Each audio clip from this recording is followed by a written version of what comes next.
हाँ जी, आज का जो केस वो डील करता है, वो joint family property in Hindu families. क्योंकि हिंदू फैमिलीज़ में जॉइंट फैमिली प्रॉपर्टी का जो रूल है, वो बना हुआ है और उससे संबंधित जो है, सुप्रीम कोर्ट ने काफ़ी इम्पोर्टेंट क्वेश्चन जो है वो क्लियर किया है। तो जानते हैं क्या है क्वेश्चन और केस का नाम क्या है? Dorai Raj versus Dorai Sami dead through L R and others 2026 की जजमेंट है Supreme Court and division bench, ठीक है? 2 जजों के ने ये फैसला दिया है माननीय सुप्रीम कोर्ट के। क्वेश्चन एक बार चेक करेंगे, क्वेश्चन क्या है? In a Hindu joint family, if there is already some ancestral property joint Hindu family property को बोल रहे हैं। In a Hindu joint family, if there is already some ancestral property that earns income and मतलब income generated property है अगर ancestral property एक Hindu family के पास and the कर्ता कर्ता बोलते हैं जी फैमिली के हेड को जो लीड कर रहा होता है पूरी फैमिली को ठीक है जैसे दादा हो सकता है घर का बच्चों का और मोस्टली फादर की फॉर्म में भी देखा जा सकता है आज की जो छोटी छोटी फैमिलियां हैं ठीक है जॉइंट हिंदू फैमिलीज तो उसमें फादर रोल जो है वो कर्ता का करता है तो एंड द कर्ता जो है buys new property while the family is still joint karta जो है वो एक प्रॉपर्टी और खरीद लेता है, 2 और खरीद लेता है या ज़्यादा प्रॉपर्टीज़ खरीद लेता है, जबकि वो जॉइंट हिंदू फैमिली प्रॉपर्टी अभी सभी की जॉइंट पड़ी थी। अभी उसका बँटवारा नहीं हुआ था, ठीक है? और ध्यान रखिए उस जॉइंट हिंदू फैमिली से रिलेटेड जो प्रॉपर्टी है, वो एंसेस्टल प्रॉपर्टी वो इनकम वाली है, विदाउट इनकम वाली प्रॉपर्टी नहीं है, ठीक है? वहाँ पे ये सवाल उठ रहा है। तो देन अगर वो कर्ता नई प्रॉपर्टी खरीदता है तो देन क्वेश्चन रेज़ हो रहा है कि is this new property automatically considered joint family property? तो वो नई प्रॉपर्टी जो कर्ता ने खरीदी है, तो क्या वो भी जॉइंट फैमिली प्रॉपर्टी हम मानेंगे? ठीक है?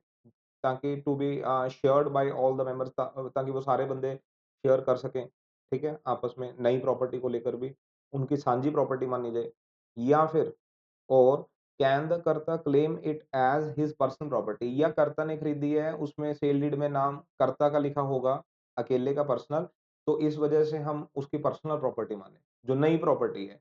सवाल पुरानी प्रॉपर्टी के ऊपर नहीं है। पुरानी प्रॉपर्टी है और पुरानी प्रॉपर्टी से इनकम जनरेट हो रही है।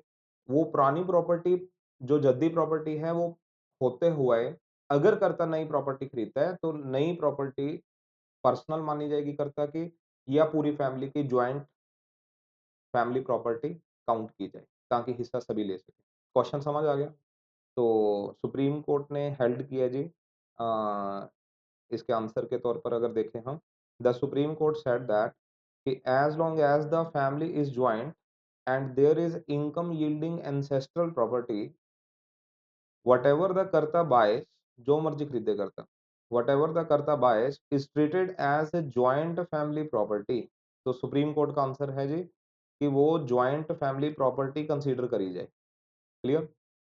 जो भी कर्ता न्यू प्रॉपर्टी खरीदता है, उसको जनरली हम क्या कंसीडर करेंगे? जॉइंट फैमिली प्रॉपर्टी मतलब सभी की सांझी। तो एक तरह से सुप्रीम कोर्ट का कहना ये है कि प्रिज़म्पशन लगाई जा रही है कि भई उसने वो पिछली एंसेस्ट्रल प्रॉपर्टी की इनकम से ही ये प्रॉपर्टी खरीदी होएगी। समझ गए बात? आंसर समझ रहे हो? तो अनलेस एक एक्सेप्शन भी दी है, unless he proves otherwise with a strong evidence या फिर कहते हैं कि as per Supreme Court judgment, Supreme Court answer कि अगर कर्ता जो है, अगर कोई एविडेंस लेकर आता है क्लियर कट कि भई ये वाली प्रॉपर्टी न्यू जो है वो मैंने अपनी पर्सनल इनकम से खरीदी है, ठीक है? तो देन फिर हम उसकी पर्सनल मानेंगे। अगर कोई एविडेंस क्लियर कट नहीं आती है, स्ट्रॉन्ग एविडेंस नहीं आती है, देन फिर वो जॉइंट फैमिली प्रॉपर्टी ही कंसीडर करी जाएगी। क्लियर सी बात? तो ये आंसर है। तो कन्क्लूज़न क्या निकलता है जजमेंट का? वो मैंने लिखा है, थोड़ा ध्यान से पढ़ेंगे। तो क्रक्स है जी, it means in a joint Hindu family HUF बोल सकते हैं, हिंदू अनडिवाइडेड फैमिली बोल सकते हैं, ठीक है? If there is already some ancestral property that earns income like agriculture land हो सकती है, जो पुरानी प्रॉपर्टी है ऑलरेडी उनके पास जॉइंट फैमिली प्रॉपर्टी, ठीक है? तो इनकम जनरेटेड प्रॉपर्टियाँ कैसी होती हैं? एग्रीकल्चर लैंड उसके ठेका आता है, ठीक है? ईयरली या 6 महीने के बाद जो भी है, शॉप्स हो सकती हैं, हाउसेज़ हो सकते हैं, कोई होटल कुछ भी हो सकता है, ठीक है? मतलब जो इनकम जनरेटेड प्रॉपर्टी हो, हाउसेज़ गिविंग रेंट, ठीक है?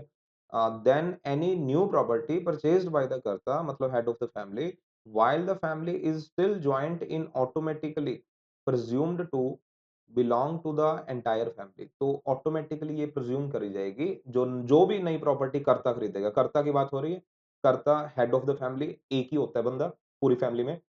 कर्ता जो भी प्रॉपर्टी खरीदेगा जी, उस दौरान जब तक उनकी वो सांझी प्रॉपर्टी चल रही थी, उस दौरान अगर खरीदता है तो ऑटोमैटिकली प्रिज्यूम किया जाएगा कि वो सारी फैमिली की प्रॉपर्टी ही मानी जाएगी, मतलब जॉइंट प्रॉपर्टी मानी जाएगी, नॉट जस्ट टू द कर्ता पर्सनली।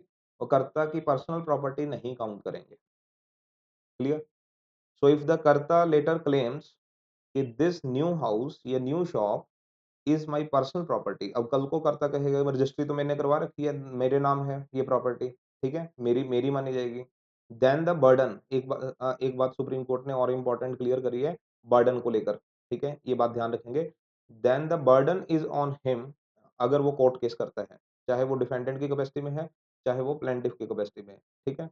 चाहे इसने वो अपनी प्रॉपर्टी क्लेम करी है कि मेरी है, चाहे एलआर्स ने कहा है भी जॉइंट है, तो मतलब कोर्ट में कोई कैसे भी चले गए, तो then the burden is on him, ठीक है? Burden is on him to prove with the clear documents that कि he bought it using his own separate money, ठीक है? Not from the family income और फंड्स।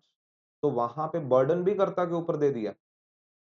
ठीक है? कर्ता बताएगा कि मैंने अपनी पर्सनल पॉकेट से जो है पैसे लगाए हैं जी, न्यू प्रॉपर्टी को लेकर, तो ये मेरी न्यू है मतलब मेरी प्रॉपर्टी मानी जाएगी, not the joint family property. ठीक है? तो ये बर्डन भी उसी के ऊपर दे दिया। ठीक है? बाकी जो को-पार्टनर हैं, बाकी जो फैमिली मेंबर हैं, उन्होंने नहीं प्रूव करना, कर्ता प्रूव करेगा अपने आप। If he can not prove it अगर नहीं करेगा करता then the new property will be divided among all family members as joint family asset तो हम सभी में बांट देंगे जी प्रॉपर्टी क्योंकि हम उसको ऑटोमेटिकली प्रिज्यूम क्या करके चलेंगे कि वो सारी फैमिली की प्रॉपर्टी है जो नहीं खरीदी गई है ठीक है ना तो ये प्रजम्पशन के बेसिस पे जो है वो बात करी गई है इस जजमेंट में ठीक है तो इंपॉर्टेंट हो जाती है for the joint Hindu families अगर उनके पास फैमिली प्रॉपर्टी पड़ी है और कर्ता नई प्रॉपर्टी पे नई प्रॉपर्टी खरीदता जा रहा है, तो देन आप मान सकते हैं कि as per this judgment as per general rule वो सारी प्रॉपर्टियाँ क्या कंसीडर करी जाएँगी? Joint family properties. वो भी सारी एंसेस्ट्रल प्रॉपर्टीज़ बनती चली जाएँगी ऑटोमैटिकली, ठीक है? बाकी वो अलग से अगर प्रूव कर सकता है, तो फिर हम उसकी पर्सनल मानेंगे अदरवाइज़ नहीं। क्लियर जी?